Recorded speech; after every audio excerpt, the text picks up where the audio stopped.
Which is the highest producer kwa hao wote? Kuanzia 4 to 4.5. 4.5. But there are few things a farmer can look. Number one, naangalianga the size. Okay. How many goats did you start with again? I started with only 2 goats. Only 2, yeah. That was back in around the year 2012. Remember to watch, share and subscribe for more videos. Happy 2025. My name is Robert Masharia. Yes. I'm the director, Mwihoko Goat. I've been doing this for the last 11 years. Okay. And it has been long, but I thank God that I've made it to this level. Okay. For a new person who really want to start this, need first of all to get the basic of the requirement you require when you want to do a farming like this one. Number one, you need to understand that this is a farming whereby we call it an urban farming. So it entails a very small space of land. So you need to have the basic information about the dairy goat farming, especially in an urban area, which is very important because it will give you it will enlighten you in regards to or what you'll face along the way when you start something like this. Okay. So when you say an urban setup, is it different from what you used to in the villages, or where you have enough land? This is very different compared to what most of the people used to know. Because when you come here, like my farm here, it's measuring 40 feet by 60. 40 by 60. Yeah, that is less than 1/8 of a plot. Yes. So of an acre. That means you need to plan yourself very well so that you don't make a mistake. When you come here, we first of all advise a new farmer who intend to be a farmer like us to understand first of all 3 things. Number one, you need to understand that we are doing a farming, we are calling it an urban farming. In urban farming, you have to know that it has 2 main pillars. One of the pillars, you need to change your mind from the urban farming, to what we call smart farming. In smart farming is whereby you need to focus on what are the advantages and the disadvantages. In urban farming, you'll see that you'll get one of the biggest challenge as the space. Then the other challenge you'll face is about the feeding. So you'll need to embrace the method we call smart farming in terms of the feeding. A smart farming in terms of the feeding is whereby you require to feed your animal in terms of quality but not quantity. So this means you need to change your farming from how you used to know your parents were doing it, or how your grandfather were doing it, traditional methods. Then you change to a method we are calling smart farming. Fantastic. That's the reason why you can see I've stocked a lot of hay glass. Yes. Because now I'm planning myself. For an example, when you come here, you can even question me and wonder, how am I managing over 80 goats here?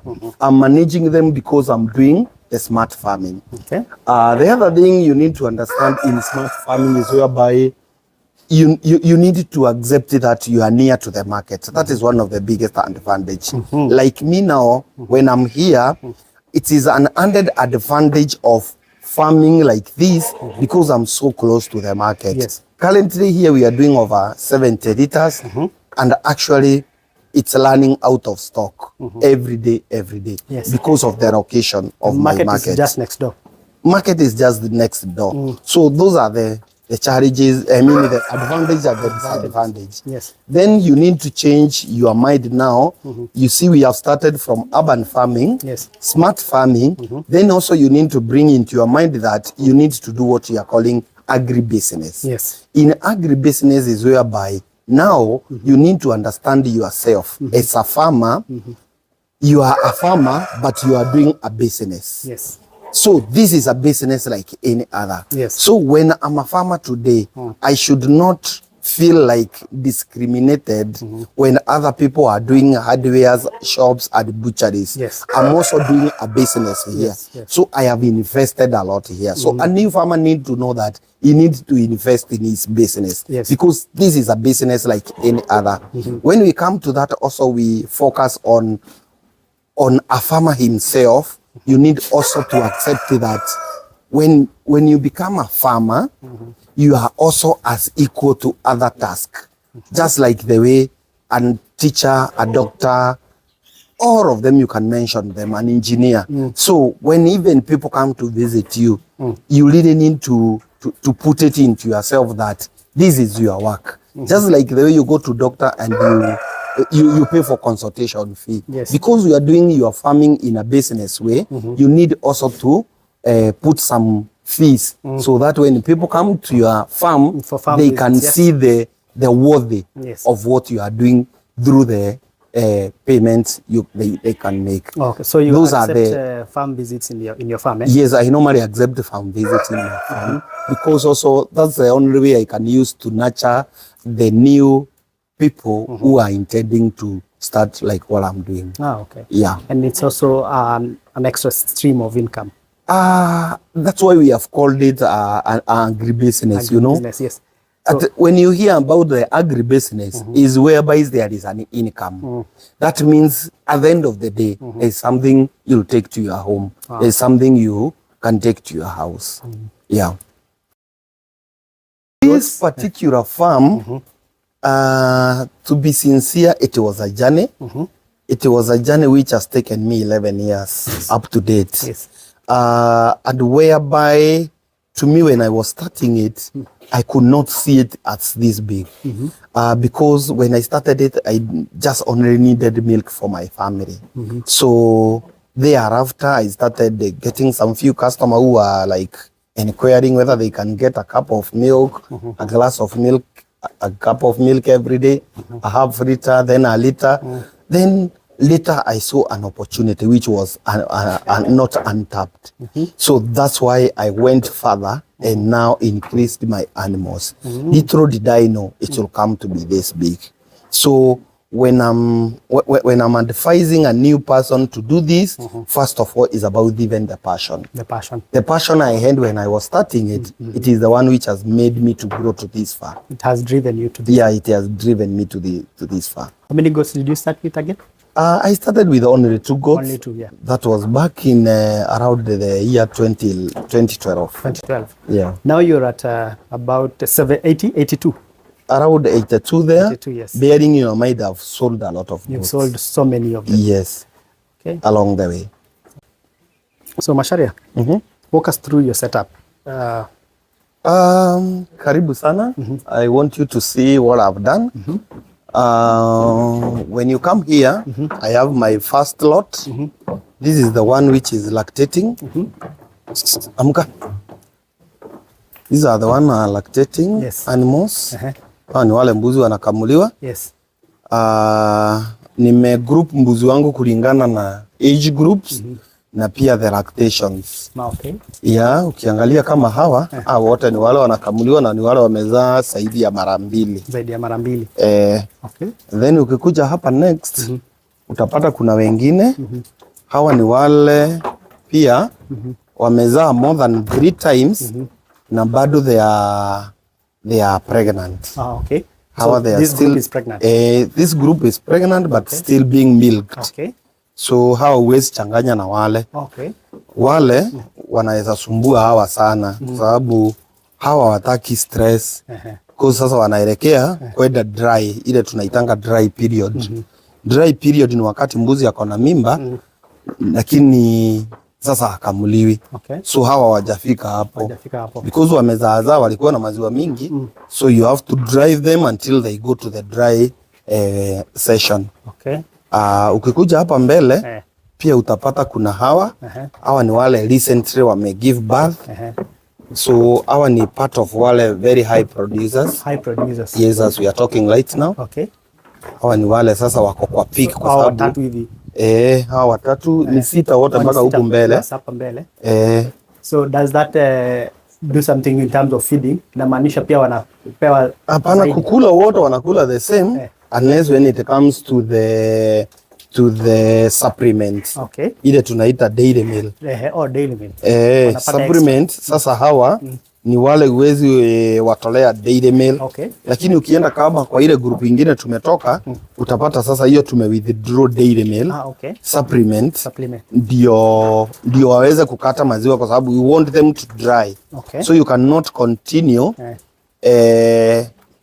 giving them the supplement yet unataka kuwa dry maziwa. Okay. So unapata sasa hao tumewakatizia the supplement which is the dairy meal. Na which is the highest producer kwa hao wote?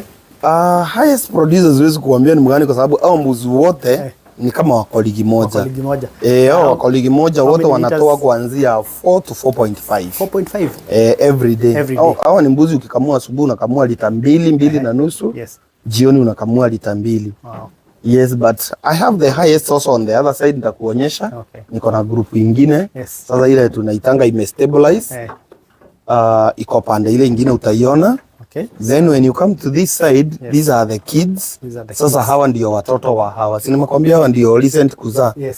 So hawa ndio wamezaliwa recently.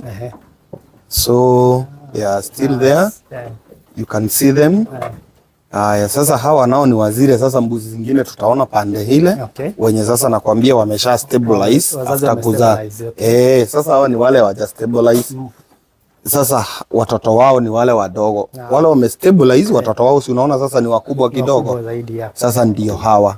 Okay. That's why utaenda kwa mothers na utaona wame stabilize vizuri in terms of the production. Sasa hawa nao ni hawa sasa hii saa zingine tunaitanga sick bay. Okay. Hii ni sick bay kwa sababu za zile ume realize kuna mbuzi wako mgonjwa unamtoa kwa zile mbuzi zingine. Okay. Ndio isikue labda ni ugonjwa anaweza ambukiza wengine.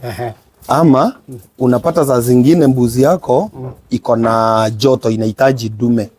So pia wanga tunaiseparate kidogo kwa sababu kuna mbuzi inasumbua sana. Yes. Wakati iko na joto inataka kurukia wengine, inataka kuwakanyanga. Yes. So unaona tu inawasumbua. So una isolate kidogo ndio mpaka wakati hiyo period ya kukua on heat iishe ndio pia mwili yake itulie. So hiyo ndio tunawekanga hapa. Okay. Ndio sasa wanakuwa wako pia sawa. So I have 3 lots. Yes. Niko na laini 3 za mbuzi. So when we walk on this other side utaona kuna pia hawa. Sasa hawa ni wale nilikuwa nakwambia wamesha stabilize. Okay. Sasa hawa ndio heavy producers. Hawa ndio highest producers sasa wako hapa. Hawa mbuzi ni wale mbuzi unapata wako even. Sasa hawa ni wale wana compete wao wenyewe kwa wenyewe. Yes. Kwa sababu unapata mbuzi kama huyu, acha nikuonyeshe. Unapata sasa hawa mbuzi they are comfortably doing 4.5.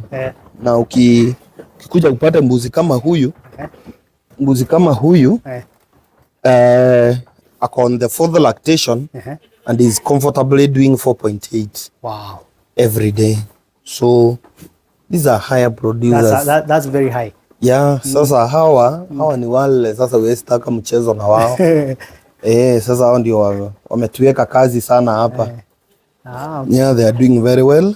Hizo ndizo mbuzi za pesa. Sasa hawa sita hapa, hawa wanabishana wao wenyewe kwa wenyewe. Yes. Unapata hao mbuzi you cannot even tell who is higher than who. But you'll find they are doing very well in terms of the production. Okay. And also in terms of the body size. Yes. You can see they are very big goats. Yeah. Body size on you. That's how you want, that's how these are the goats which made me to win. Yes. Because hakuna mbuzi inge compete na hawa mbuzi. Kweli zimeshiba zinaonekana. Tena hawa ndio wale mbuzi wakati unataka kwenda kama show. These are now the students tunasemanga ndio wako the best. So ndio unaenda na wao. Okay. So then when we come to this other side, Uwezi changanya wale mbuzi unakamua uweke karibu na ndume. So when you come to this other side, now you'll be able to see the male, my back, which is very far away from the lactating ones. Okay. Because you'll hear most of the people saying maziwa ya mbuzi inanuka. Maziwa ya mbuzi unuka kwa sababu senge ndio inanukanga. Okay. So ukiweka mbuzi zako kama hizi unakamua, usiweke hapa karibu na senge. Ile maziwa ukikamua utasikia inanuka. Iko na harufu. Okay. So what you need to do is separate your male far away from the lactating ones. Okay. But also you make sure that you train your males to be friendly. Not just only the males, but all your animals. So you'll find that even if this male comes out, it's very friendly. Yeah. Kienda pande ile ndio utaichukua mzuri kwa sababu ya background. Yes. Yeah. So utaona they are very friendly. Yes. They don't fight. They listen to you. You talk to them. Yes. You know, you groom them. You know, and they become very friendly to you.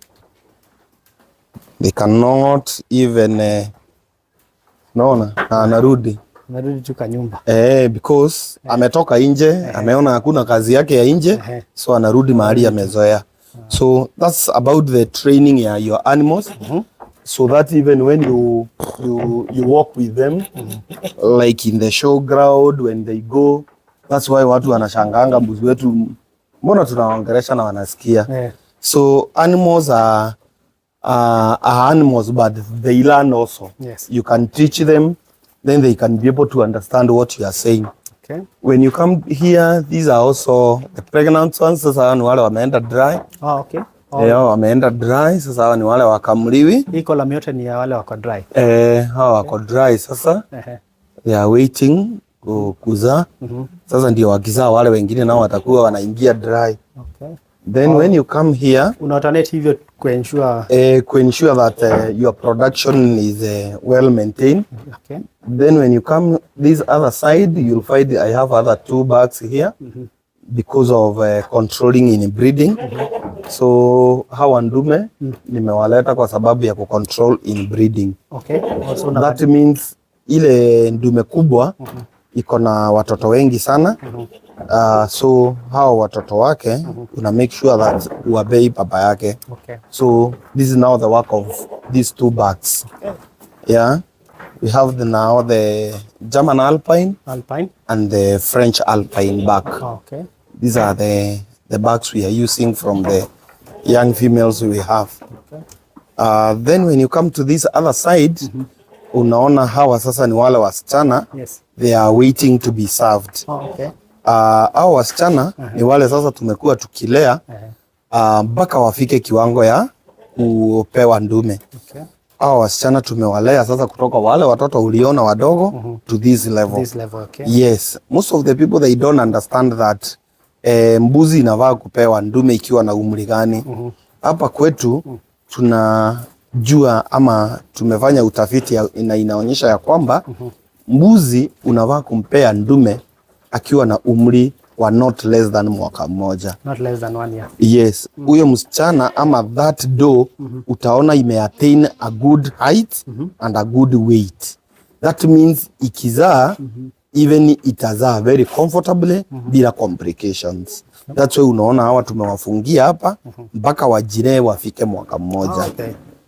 Ndio then wasafiwe. Nice. Then when you come to this other side, hawa sasa ni wale pia walikuwa wasichana na sasa wamesha pewa ndume. Okay. So all these are now above 1 year. Yes. So this means they are already pregnant. Okay. This is now what I'm using to increase my flock. Okay. Yes, kama hakuna yule nauza, I retain the rest to increase my flock here. Nice. Because you have to keep on increasing. Na tuseme kwa mfano kama kuna mbuzi yule amezeeka sana, unataka kumtoa, and need to be replaced. Sasa hapa ndio uanga na select wale mbuzi watapaki kwa my farm, ndio wali place wale wazee, because now wale wazee unataka kuwaondoa. Yes. Lastly, when you come here, sorry, this is another flock here. Hawa sasa nao ni wale wasichana tunaita teenagers. Okay. Teenagers ni wale wasichana hawaja machua kabisa na ndio wametoka kwa utotoni. Okay. So wametoka sasa huko, wametoka sasa ile side ya watoto wadogo. So wakitoka hapa wakuje. Sasa wakitoka hapa ndio watakuja hapa. Then mahali pengine pia watu wanafanyanga makosa kwa ukulima ni kuwa hawa immediately wamefika 5 months unawaseparate with the bucks, the ndume. Yes. So that's why unaangalia nyuma yako unapata kuna wale ndume walika yao. Okay. Unaona? Yes. So these are now the brothers to these ones. Okay. Why are you separating them? You are separating them because our ndume the moment wamefika miezi 5 miezi 6 wanataka kuanza kurukia mbuzi. So you separate them because pia hao ndume unataka wajilee vizuri, unataka wamachue enough so that wakuwe ndume wa maana. So just like the way tunalea the female, also the back needs to be mature enough so that now it can give you a good breed. So I always teach my young farmers that you don't need to breed your back just because it can mount. Make sure that it has reached the age of mounting. Okay. So hii ndume inafaa kupanda ikiwa pia na mwaka mmoja. Above 1 year. Above 1 year. Okay. That's how I have arranged my animals. Yes. Because now like when you hear like any noise and you can detect that noise labda ni mbuzi ambayo anataka kuzaa, you know where you can target. Yes. You won't walk around all the cages. Utajua mahali utatarget. Then ukijua mbuzi imetoa kelele kama mbuzi inataka ndume, you know where to target. Yes.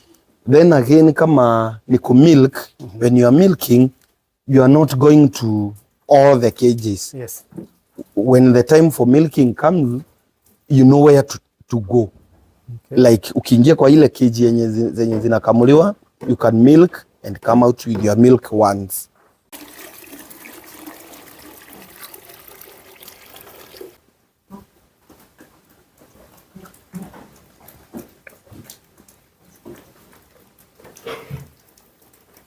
So when you're in a market for a buck, yes, and you're in a farm like this one, what features should I be looking at when trying to identify a good quality buck? Number one, when you want to like purchase a buck, and you have gone ama you have come like to a farm like this one, there are quite a number of things you need to consider. Number one, the farmer who is selling you the animal need to give you the history, because you cannot see the history by looking at the animal like this. Yes.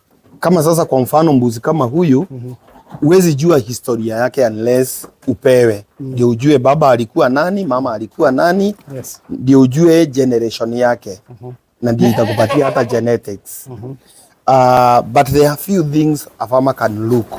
Number one, naangalianga the size of the goat. Yes. Ukiangalia kwa mfano mbuzi kama huyu, na venye anaonekana ni mkubwa, huyu mbuzi rekodi yake inasema ako na mwaka mmoja na miezi 8.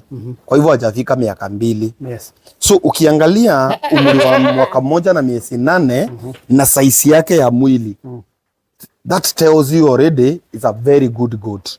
Because when you look at this size and the 1.8 months, yes, that means it's a very good goat. Okay. The other thing you look is the color of your goat. Yes. The color, if it comes to like alpines, they have the brown color with a stripe, black stripe, yes, on the neck. So also that's another thing you need. Hakuna venye mtu atakwambia hii ni alpine na iko na rangi ya white. Yes. Naona? Hakuna venye mtu atakwambia hii ni alpine na iko na rangi ya grey. So that tells you there is a problem there. But mtu akikwambia kwa mfano ni alpine na uone yako na kala kama hizi ziko na huyu mbuzi, that shows is a good goat. Another thing we look at, maybe when it comes to a back like this one, we look also the teeth. Okay. The teeth normally when we check them, mtu anaweza kukuambia hii mbuzi iko na mwaka mmoja na nusu. Yes. But iko na miaka 4 ama miaka 5. How will you know? Tunaangalianga meno. Ukiangalia meno ya huyu mbuzi, unaona ako na meno kubwa, hizi ziko katikati, na bado ako na tumeno twingine tudogo, utu tuko kando. Yes. This means hii tumeno tudogo ni tule alizaliwa nazo. Okay. So zile alizaliwa nazo azijamaliza kung'oka. Kwa mfano pia ya kwanza, huyo mbuzi anavaa kuwa na mwaka mmoja. Aking'oka the next pair anakuanga na mwaka mmoja na nusu. The other thing pia tunaangalianga ni the body size. Yes. Ukiangalia huyu mbuzi hata kutembea kwake, hata hiyo activeness. Yes. Unaona venye ako active. Yes. That tells you already is a healthy goat. Okay. That gives it a lot of marks. Unajua kuna mbuzi anatolewa nje, unapata hata kutembea ni shinda. Yes. Definitely hiyo inakuonyesha nini? There is a problem. Sana sana in nutritional. Okay. Aya, the other thing tunaangalia kwa mbuzi kama huyu, pia ni the fur itself, hii manyoya yake. Yes. Unaona inameremeta ni kama imepakwa mafuta. Yes. That tells you also is a good goat and it has been fed well. Okay. So that means that farmer is a farmer who knows what he or she is doing. When lastly it comes to male, you look also the testicles. Okay. Ukiangalia huyu senge, kwa mfano, ukiangalia the testicles zake, zinatoshana na zimehang vizuri. Yes. Ukiangalia nyuma yake, so ukiangalia hizi testicles, they are the same, they are the same size, na sio zile zimerefuka sana chini, na hazijahang sana pale juu. Yes. So ziko hapo katikati. That tells you even the performance of a back like this one is very good. Na tuseme kwa mfano amezalisha mbuzi, alafu ikazaa kamsichana. That female will have a very good udder compared now to the father's testicles. Oh, okay. So unapata sasa hiyo pia inampea marks. In terms of feeding, when it comes to training about feeding this animal, feeding is the longest topic. This means feeding, you need to understand it very well. Okay. Why? We normally say for you to achieve a good production in this animal, you need 4 things. Yes. One, you need the breed, you need feeding, you need housing, and you need the management. Okay. When it comes to the 4 of them, feeding carries like 60%. Okay. So you see now it has the biggest share. Yes. So feeding is very important. Kwa mfano, ukikuja kwa hawa mbuzi wangu, uangalie hivi, ni nini hii wanakula? Lucerne. Wanakula a mixture of Lucerne and Boma rods. Okay. So hawa mbuzi si kukula tu wanakula. Yes. Tunaangalia wanakula nini. Yes. Mkulima pale tuliongea kuhusu smart farming, you need to understand you need to feed your animal in terms of quality, not quantity. Yes. Kwa hivyo hawa mbuzi wetu, tuwapei tu nyazi washibe. Yes. Tunawapea nyasi wakule, wapate ile kitu mwili inahitaji. Yes. Okay? Yes. And that's why when you are feeding your animal, you need to understand. Kama sasa Lucerne ni nini? Lucerne is a protein. Boma rods ni nini? Boma rods is a carbohydrate. Yes. So when you mix the two, now you understand very well that your animal is eating a very well balanced diet. Okay. Then from there, you need to understand why give it protein at this level and carbohydrate to this level. Okay. Most of the people, they think that because anapenda sana protein, upee mingi. Okay. Ukipea mingi, then hiyo pia inakuwa ni umeikosea. Why? This animal, kuna ile percentage ya protein wanga inahitaji. Yes. When you give a lot of protein, then ina cause damage. Why? All the proteins, excess consumption of protein inaleta nini? Asara. Kwa nini? Iko na side effect. Okay. All the proteins have the side effect. That's the reason why hata wewe mayai unakuranga 2. Yes. Maziwa unakunywanga glass moja. Yes. Kwa nini usikunywe lita moja? Because of the side effect. Yes. But when it comes to carbohydrates, the carbohydrates, they don't have side effects. Yes. So let it take as much as it require in terms of the carbohydrates. Okay. So what because also carbohydrate is like a filler material in the stomach. Ah, okay. Yes. So what are the ratios of the ratios vitamins? We normally use 1:2. 1:2. Yes. So we use 1 Lucerne versus 2 of Bomarods, which is now the carbohydrates. Okay. Yes, that's the ratio like now here we are using. Okay. Yeah. And you go a step further with the supplementation. Yeah. What are you supplementing your goats with? First of all, you need to understand why supplement. Okay. You supplement because you have already fed your animal with all what it requires. Okay. Balanced diet, yes. Balanced diet. Then you do the supplement. Okay. What is the work of the supplement? The supplement is the one makes this animal to produce more milk. Okay. But if you fail when it comes to the main course, the well-balanced diet, even if you supplement, you won't get milk. Why?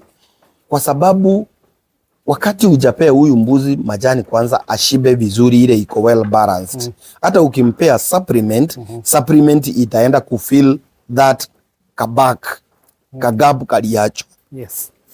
So kwa hawa mbuzi tunasema hivi, ukimlisha vizuri na well balanced diet, it requires only 1 kg of a supplement, which is the dairy meal. The dairy meal.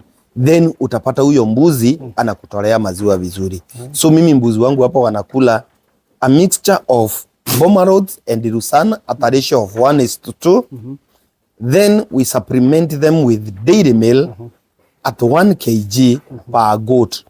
And the dairy meal, which is now the supplement, is only given to those animals which are lactating or pregnant. Oh, okay. Only. So the less, they don't take the supplement. Okay. When I feed this goat with a very well balanced diet, it consumes very little. Okay.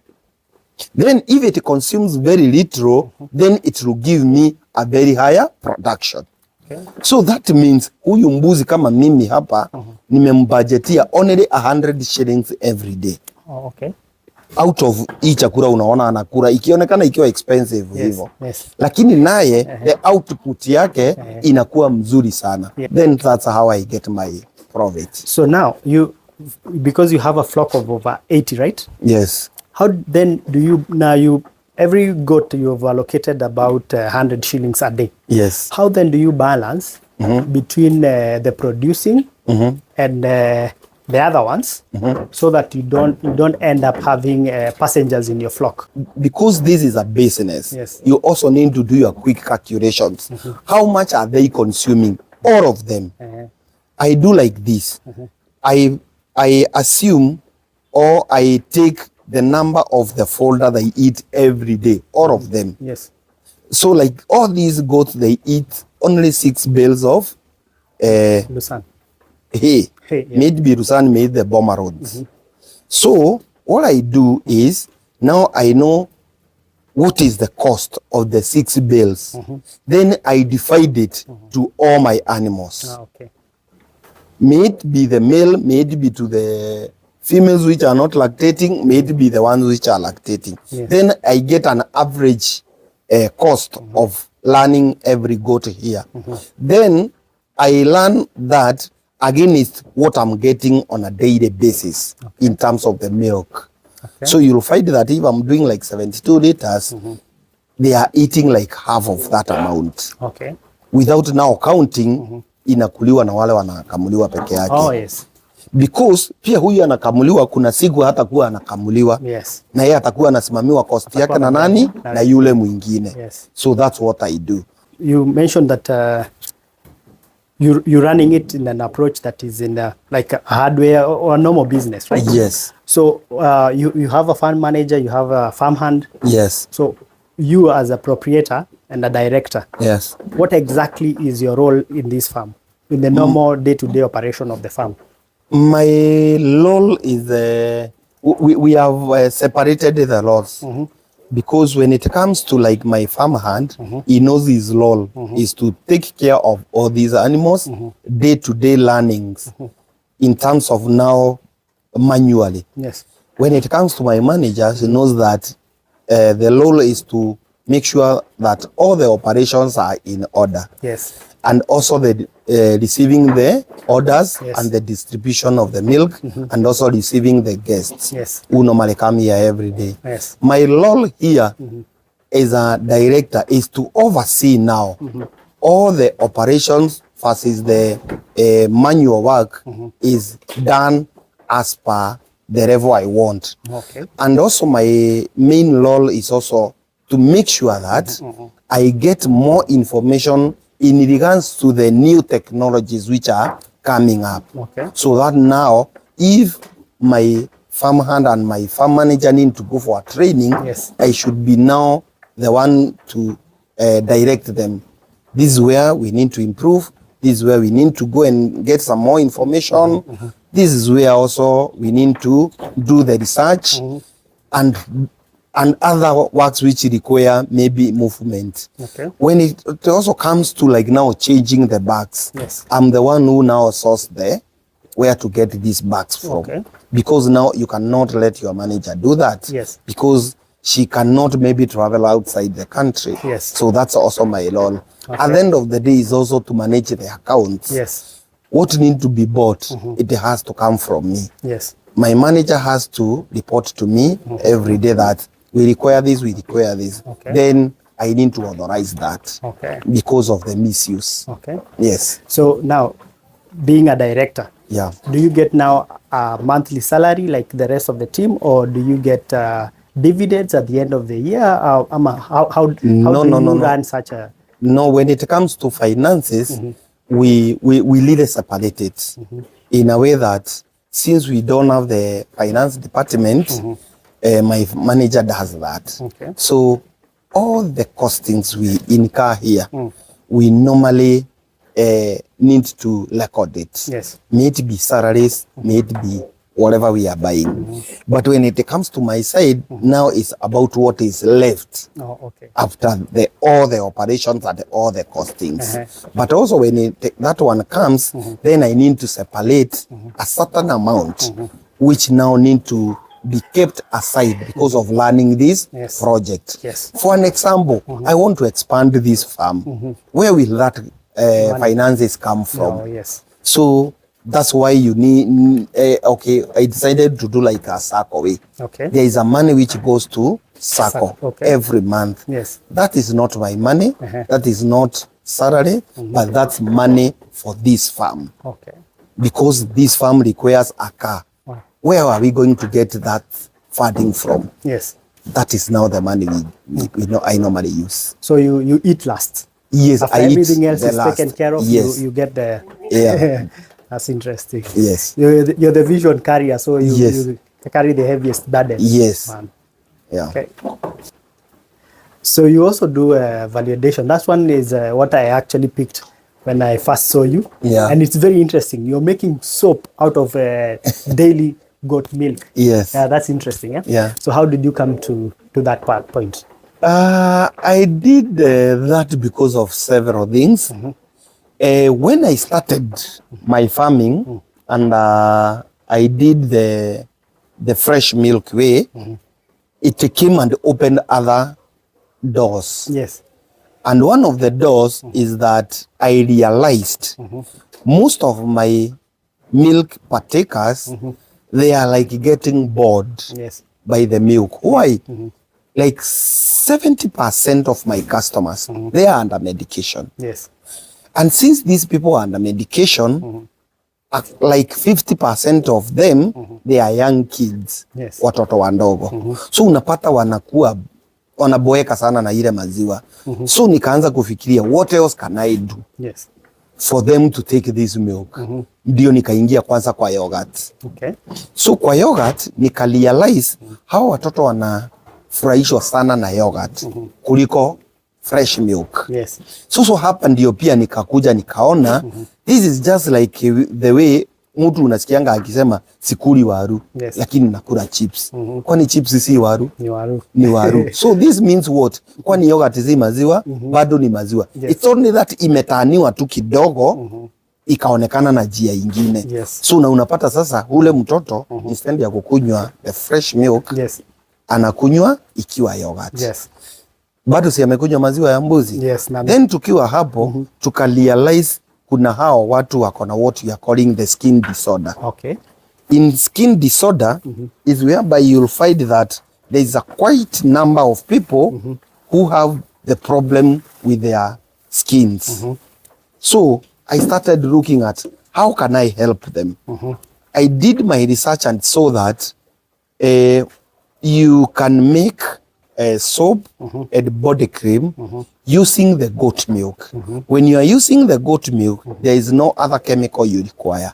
That means the people who have the skin disorder, it favors them a lot and it doesn't have the side effects. Okay. Yes. So you're making them here? Yes, I'm making it here. Ah, okay. Yes, That's very I'm formulating here. Yes. Yeah. And have you been able to get it into the shelves? Not yet because of the percentage of the production I'm doing. Oh, okay. Yeah, So I was still doing what we call piloting. Okay. So nilikuwa tu naijaribu, yes, na nikaona imeanza kumove.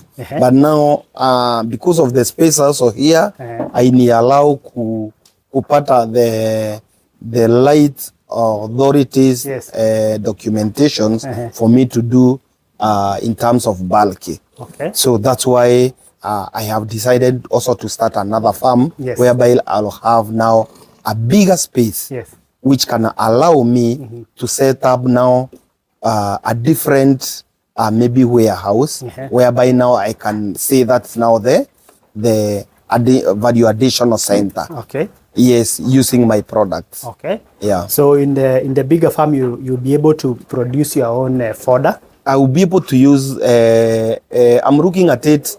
I don't want to finish this farm. Yes. But to the level I have grown, this farm, because of the space, there are things which are limiting me to do. Yes. So I've decided to start another new farm, which will be working hand in hand with this farm, Okay.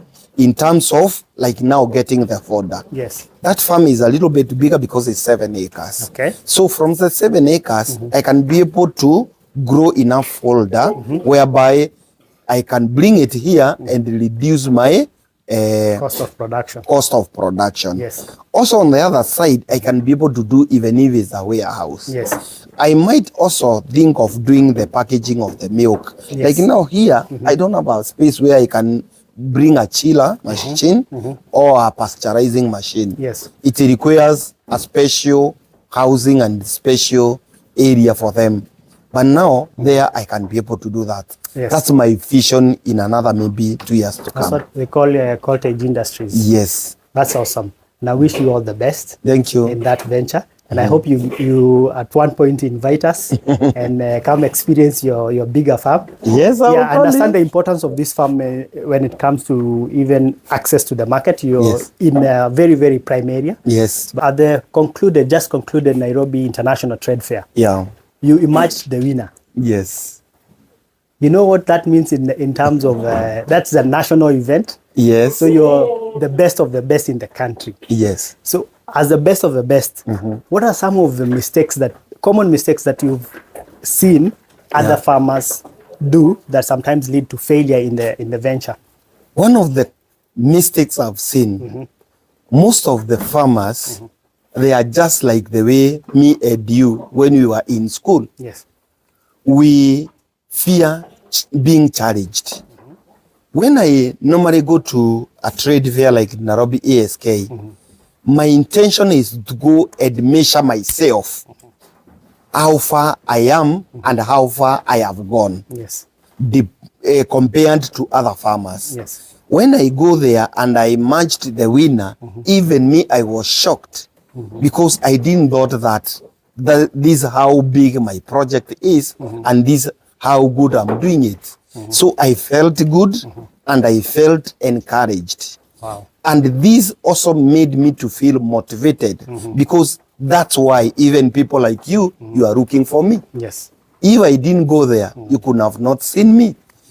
The biggest mistake is, number one, is when it comes to feeding. Yes. The other point is the level of education to our farmers. Wow. Okay. Our farmers need to educate themselves. Yes. Not because you really need to become a trainer, but because of your own personal benefit in your farm.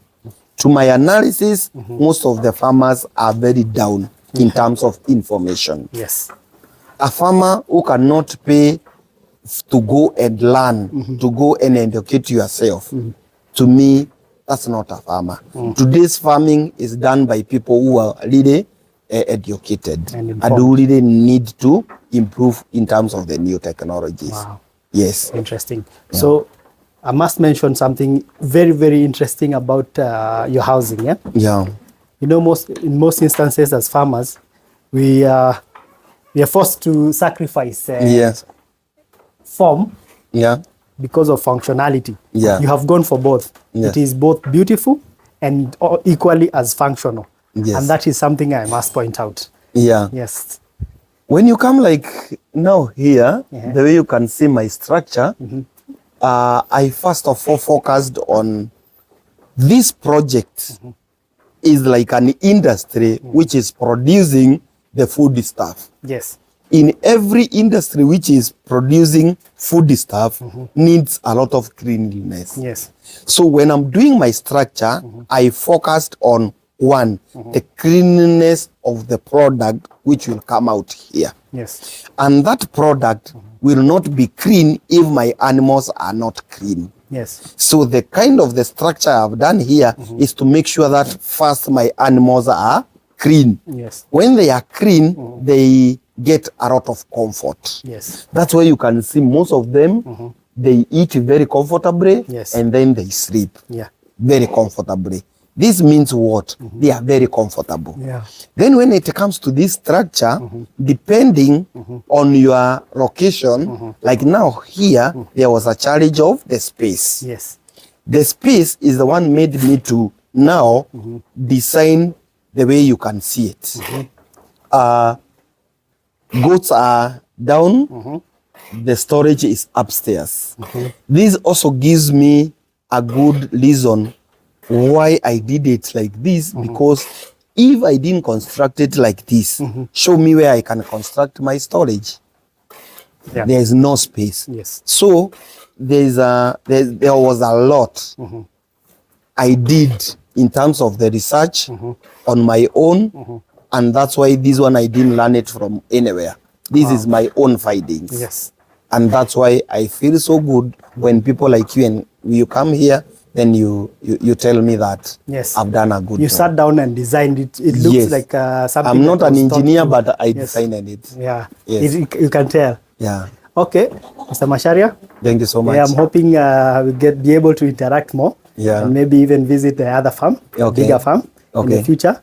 In the meantime, I wish you all the best. Thank you. Continue doing the good work that you're doing. And urging my viewers and wherever they are watching us from, the day you enter a supermarket and kutana with a soap, a bar of soap or a yogurt, Mwihoko Dairy, please kumbuka Mr. Masharia. Asante. Yeah, it's been a journey and I know and I understand. Yeah. And I'm very, very happy to be here. Sure. Yes. Asante sana kwa kukuja. Yes. Karibuni. Asante. Aye.